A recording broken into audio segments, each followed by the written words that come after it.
يهتم المزارعون بهذا البيض الأسود، لن تصدق ما الذي يخرج منه. مؤخرا بدأ الفلاحون في أوروبا بتربية دواجن سوداء، على الأرجح أنت لم ترها أو تسمع بها من قبل، ولكن هناك بالفعل دجاج أسود اللون منشأه الأصلي إندونيسيا ويسمى لامبورغيني. هذا الدجاج من أغلى أنواع الدجاج في العالم وكذلك بيضه، ويقال أن لحمه صحي ومفيد للغاية.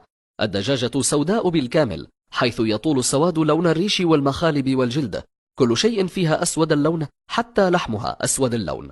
والسبب وراء هذا اللون الأسود هو سبب جيني، حيث بها صبغات تمنحها اللون الأسود وهي عالية التركيز، ويؤثر هذا الجين حتى على لون البيض ويجعل لونها رماديا أو أسود. بدأ انتشارها في أوروبا وأمريكا قبل 20 عام، ويصل سعر الدجاجة الواحدة إلى $250، ومتوسط وزن الدجاجة الواحدة 2 كيلوغرام، ويصل وزن الديك إلى 3 كيلوغرام.